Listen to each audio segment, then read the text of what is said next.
Coucou, bonsoir et bienvenue sur Déclic de vie. Ce soir, je vous présente le bilan de ma semaine 2 du mois de janvier. Qu'est-ce qui s'est passé dans mes enveloppes cette semaine? Hum, voilà, sans plus tarder, je vais prendre mon classeur ou mon portefeuille qui a toutes mes enveloppes de la semaine. Je tiens d'abord, avant de commencer mon bilan de semaine, à remercier toutes les personnes qui se sont abonnées à me suivre dans ce challenge financier que je me suis fixé moi-même pour l'année 2022. Aussi, je remercie les personnes qui ont laissé des chouettes commentaires, des conseils sous mes enveloppes, sous mes vidéos budget. Je pense notamment à Cécile, je pense à Cindy, à Anita, à Céline. Voilà, donc merci. Et j'essaierai dans la mesure du possible de suivre vos conseils, hein, de matcher ça avec les habitudes que j'essaie de mettre en place pour m'en sortir financièrement. Voilà, donc sans plus tarder, je vous fais le bilan de ma semaine. Souvenez-vous, ça c'est l'enveloppe alimentation.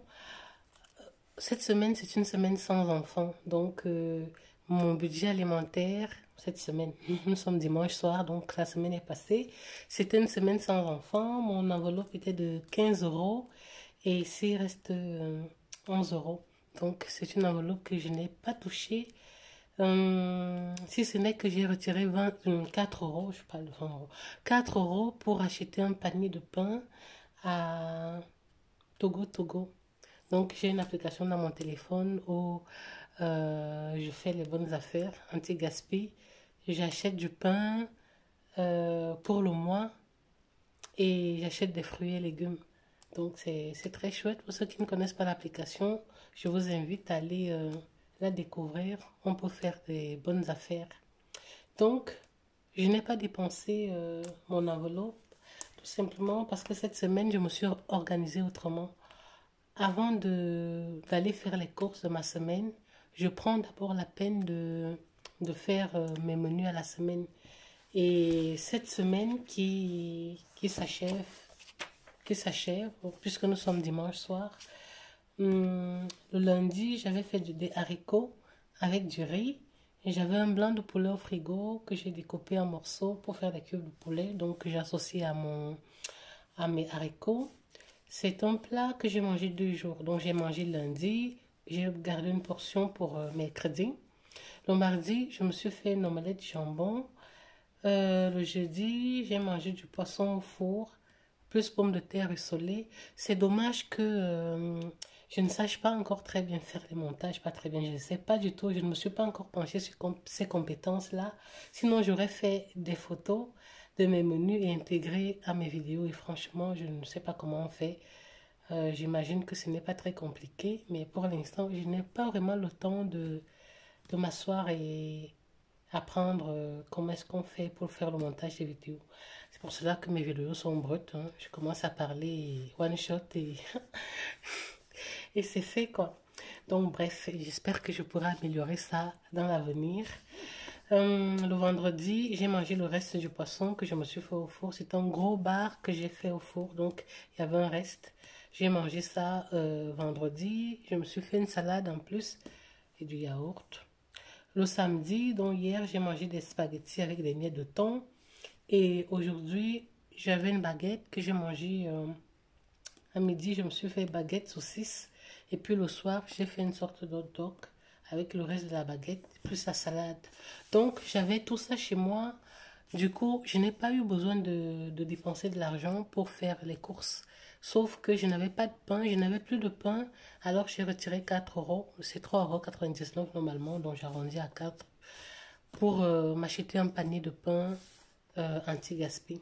Donc, voilà, c'est la raison pour laquelle je n'ai pas utilisé tant que ça mon enveloppe alimentaire. Donc, il reste 11 euros.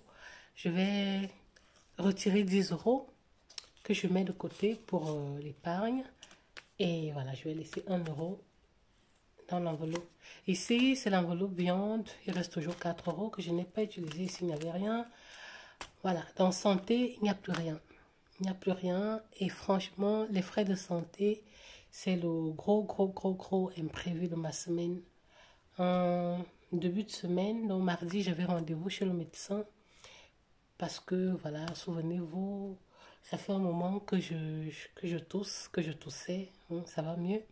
Et ma voix qui partait. Hein, et le rhume s'est ajouté à ça. Alors, je me suis quand même décidée à aller voir le médecin parce que ça commençait à bien faire. Et après examen, j'ai fait une petite radio. Voilà, on a vu que j'avais une bronchite. Donc, on m'a mis sous antibiotiques. Et donc, j'avais pris mon enveloppe pour aller au médecin. La consultation m'a coûté 9 €. Il m'a remboursé 11 €. J'ai pris l'ordonnance des antibiotiques. Je suis allée à la pharmacie. Et la dame à la pharmacie, elle me dit, ça fait 60 € et quelques. J'ai 60 €. Franchement, je- j'ai trouvé ça excessivement cher. J'avais 11 €, mais je n'avais pas mon portefeuille même pour prendre dans une autre enveloppe pour collecter l'argent dans les autres enveloppes. Donc, qu'est-ce que j'ai fait? J'avais ma carte de banque avec moi et dans ma carte, j'ai des enveloppes virtuelles. Je dis toujours que je vais vous parler de mes catégories. Il faut que je le fasse une vidéo sur mes catégories. Bon, bref, j'ai une catégorie d'enveloppes virtuelles que je laisse sur mon compte. Bref, je mets sur mon compte épargne. Bon, bref. Et donc, j'ai pu virer euh, la différence. Donc, c'était 60 € et des. Je pense que j'ai viré 49 €, je crois. Voilà, 49 ou 50 € sur mon compte réel pour pouvoir payer la différence. Donc voilà, ça c'est... Je n'ai pas vu venir, j'ai payé 60 € pour les frais de santé et plus la consultation 69 €. Donc c'est une enveloppe vide qui sera vide jusqu'à la fin du mois. D'hiver, j'ai toujours les 40 €, je n'ai pas touché, donc j'aurais pu prendre ici hein, si j'avais réfléchi que ça me coûterait si cher les médicaments. Mais bon, voilà. Loisirs, je n'ai pas touché. Essence, je n'ai pas encore mis l'essence. Restaurant, je n'ai pas touché. Les amours, l'enveloppe de mes chéris, de mes enfants, puisqu'ils ne sont pas là, bien sûr, je n'ai pas touché. Entretien, il reste toujours les 7 € de la dernière fois. Et dans mon perso, toujours les 16 € de la dernière fois. Je n'ai pas pris dans coiffure, il n'y avait rien. Voilà, donc en gros, c'est un peu ça le récap de ma semaine. Côté alimentaire, je n'ai pas fait des folies, donc je n'ai pas dépensé, il n'y avait pas matière à dépenser, d'autant plus que j'avais de quoi faire mes menus de la semaine chez moi. C'est une semaine solo où je suis seule, donc c'est encore plus facile pour moi de m'organiser. Et mais voilà, l'imprévu, on n'est jamais à l'abri d'un imprévu. C'est arrivé, quand ça arrive, ça vous tombe dessus, bam, et voilà. Si vous n'avez pas de réserve, c'est chaud. Donc, mais heureusement que depuis septembre, j'essaie, franchement, depuis septembre que j'ai commencé la méthode des enveloppes, j'essaie vraiment, voilà, j'essaie quand même de vivre sans rien quelque part. Certes, j'ai encore un gros découvert de 700 et des euros, presque 800 €. Mais voilà, je me dis, je prendrai le temps de le combler et peut-être de ne plus revenir sur ça. Mais voilà, une chose à la fois. Donc voilà. Et sans tarder, je vais compléter, puisque la semaine qui commence demain, c'est la semaine avec enfants. Je vais compléter mon enveloppe qui est vide, mon enveloppe alimentaire. Ça, c'est 10 € que j'épargne. Je vais mettre 60 € ici. Donc, je viens là. 60 €, 2, 4, 6, il va rester 15 € de ma dernière semaine. Donc, hop, je mettrai ça là. 2, 4, 6, 60 €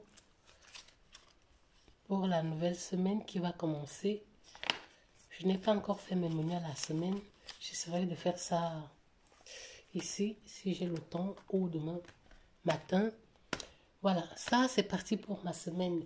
Et pour l'épargne, les 10 euros qui restent, j'ai une enveloppe ici que j'appelle souvent, voilà, reste enveloppe. Je vais mettre les 10 euros dedans. Donc, voilà le premier billet que j'épargne depuis... oh, je sais même pas si j'épargne parce que normalement, ayant pris 50 euros dans mon... je ne sais pas, ça va finalement peut-être se balancer. Mais voilà, voilà les 10 premiers euros que je sauve depuis le début de ce mois. Donc, je mets ça à côté. Je voulais faire un petit, comment dire, une petite parenthèse sur un livre que j'ai reçu, La pyramide des besoins humains. C'est une personne de mon entourage proche qui m'a offert ça pour les fêtes de fin d'année. Et j'ai commencé à le lire. Et je parle de ça parce que je trouve ça marrant que quelqu'un, la personne n'est pas du tout au courant de mes problèmes de finances, sur le fait que j'ai décidé d'entamer une nouvelle façon de voir la vie, une nouvelle philosophie de vie en matière de finances. Et la personne m'a quand même offert ça, ça tombe à point nommé. Je suis au début, j'ai pas encore fini de lire le truc, mais voilà. Déjà, je vois un petit peu euh, la réflexion du livre hein, qui nous permet un petit peu d'analyser nos besoins, nos versus nos envies. Hum, et ça me permet en tout cas moi de me questionner euh, sur mes habitudes de consommation finalement. Je vois à quel point les émotions, à quel point nos émotions ont un impact, euh, un grand impact sur la prise de décision finalement. Donc, si on ne sait pas maîtriser ses émotions, on peut facilement se retrouver à prendre des mauvaises décisions ou de faire des mauvais choix ou des choix qu'on peut regretter. Et moi, je fais vraiment le parallèle par rapport à moi, mes habitudes de consommation. Euh, je pense que beaucoup d'achats que j'ai dû faire, c'était aussi lié à l'émotion, oui, la tristesse, oui, plus la tristesse, la joie. Donc voilà, c'est un livre que je vous montre parce que je trouve ça très très intéressant.